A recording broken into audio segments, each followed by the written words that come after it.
కన్యా రాశి వారికి ఈ వారం చాలా అనుకూలంగా ఉంది. గడిచిన వారం కంటే కూడా ఈ వారం చాలా అనుకూలంగా ఉంటుంది. వృత్తి ఉద్యోగాల పరంగా, ధన సంపాదన పరంగా, వాక్ చాతుర్యం పరంగా అన్ని అనుకూలంగా ఉంటుంది. ఖర్చులు అదుపులో ఉంటాయి, లాభాలు బాగుంటాయి. ఇటు ఉద్యోగంలో కూడా స్థిరత్వం అనేది ఏర్పడుతుంది. ఏం చెప్పినా సరే మీ మాట చెల్లుతుంది. 10 మంది మెచ్చుకోలుగా వ్యవహరిస్తారు.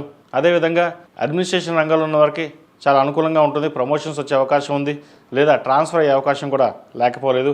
ఇటు ప్రభుత్వ ఉద్యోగంలోనూ, ప్రైవేటు సంస్థలోనూ. విదేశాలకి ఒక్కసారైనా వెళ్ళాలి అన్న మీ కళ ఏదైతే ఉందో అది నెరవేరుతుంది. దాని తగ్గట్టుగా ప్రయత్నాలు చక్కగా ప్రారంభించవచ్చు.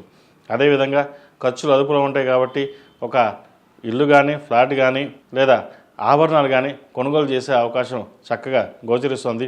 ఇల్లు అయితే ఇల్లు, బంగారం అయితే బంగారం కొనుగోలు చేయండి, భవిష్యత్తు బాగుంటుంది. స్పెక్యులేషన్స్కి దూరంగా ఉండడం, షేర్ మార్కెట్కి కాస్త దూరంగా ఉండడం చెప్పదగిన సూచన. నూతన ఉద్యోగ ప్రయత్నాలు, వివాహాది శుభకార్యాలు కలిసి వస్తాయి. దూర ప్రాంత ప్రయాణాలు వీరికి కలిసి వస్తుంది. సహోదరి సోదరి మధ్య ఉన్న విభేదాలు తొలగిపోతాయి. చక్కగా వారి సపోర్ట్ తోటి మీరు ఇంకా మరిన్ని విజయాలు సాధించడం కోసం చేసే ప్రయత్నాలు ఏవైతే ఉన్నాయో కలిసి వస్తాయి. మాతృ సంబంధించిన విషయవహారాలు చక్కగా ఉంది. మీరు నాకు ఇది కావాలి అంటే అది నెరవేర్చే తల్లిదండ్రులు ఉండడం మీ అదృష్టం. అది ఒక రకంగా చెప్పాలంటే మనకి ఏది కావాలంటే అది ఇచ్చేవాళ్ళు తల్లిదండ్రులే. బయట వాళ్ళందరూ మీ దగ్గర ఉందా, ఏముంది అని ఆలోచిస్తారు. అవసరానికి వాడుకొని వదిలేసే రకం ఉంటుంది. కానీ తల్లిదండ్రులు అలా కాదు. మీరు ఎలా ఉన్నా సరే మీ ఉన్నతి కోసం వాళ్ళు తోడ్పాటు ఎంతో శ్రమిస్తారు. వాళ్ళు మా పిల్లలు చాలా కష్టపడ్డారు, మేము కష్టపడ్డాం, మేము ఈ స్టేజ్లో ఉన్నాము, మేము ఈ స్టేజ్ నుంచి ఈ స్టేజ్కి వచ్చాం, మా పిల్లలు ఆ స్టేజ్కి వెళ్లకుండా ఉన్న స్టేజ్ నుంచి ఇంకా ఎదగాలి అన్న భావంతో వాళ్ళు వెళ్తారు.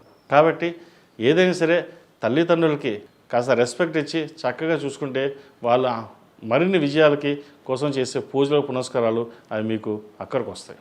కాబట్టి కాలం చక్కగా ఉంది.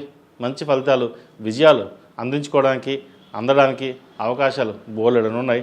మీరు దాన్ని యూటిలైజ్ చేసుకోండి. అదేవిధంగా ఈ రాశిలో జన్మించిన విద్యార్థులు కాలం చక్కగా ఉంది. పరీక్షలు దగ్గరకు వస్తున్నాయి. ప్రతిరోజు ప్రతినిత్యం దక్షిణామూర్తి స్తోత్రాన్ని పఠించడం, దక్షిణామూర్తి రూపుని మెల్లవేసుకోవడం చెప్పదగిన సూచన. ఈ రాశిలో జన్మించిన స్త్రీలకు వృత్తి ఉద్యోగాల పరంగా, వ్యాపార పరంగా అనుకూలంగా ఉంటుంది. ముఖ్యంగా ఉద్యోగం కంటే వ్యాపారం బాగా కలిసి వస్తుంది. లాభాల బాటలో ఉంటుంది. ఖర్చులు కూడా అదుపులో ఉంటాయి. ఆరోగ్యరీత్యా స్టమక్ సంబంధించిన ఇష్యూస్ ఉంటాయి. అదేవిధంగా మోకాలు నొప్పులకు సంబంధించిన అరికాళ్ళు ఇబ్బంది పెట్టే అవకాశం గోచరిస్తుంది. వాటి విషయంలో జాగ్రత్త వహించండి. అదే తప్ప కెరీర్ పరంగా, వ్యాపార పరంగా చక్కగా ఉంది. బంధువులతో కలిసి విహారయాత్రలు, దైవ దర్శనాలు చేసుకునే అవకాశం గోచరిస్తుంది. ఈ రాశివారు ప్రతిరోజు ప్రతినిత్యం అష్టములుగా ధైర్యంతో దీపారాధన చేయడం, దక్షిణామూర్తి రూపుని మెల్ల వేసుకోవడం చెప్పదగిన సూచన. ఈ రాశిలో జన్మించిన వారికి కలిసి వచ్చే సంఖ్య 2, కలిసి వచ్చే రంగు స్కై బ్లూ. ఏదైనా పని మీద బయటకు వెళ్ళినప్పుడు శుక్రవారం కానీ బుధవారం కానీ వెళ్ళండి, మంచి ఫలితాలు సంప్రాప్తిస్తాయి. ఈ పూజస్టోర్.in పసుపు కుంకుమ నుంచి దేవత విగ్రహాల దాకా అన్ని రకాల పూజలు, వ్రతాలు, గృహప్రవేశం, హోమాది శుభకార్యాలకు కావలసిన పూజా సామాగ్రి అంతా ఒక్కొక్క క్లిక్ తోనే మీ ఇంటి వద్దనే పొందండి. ఈ పూజస్టోర్.in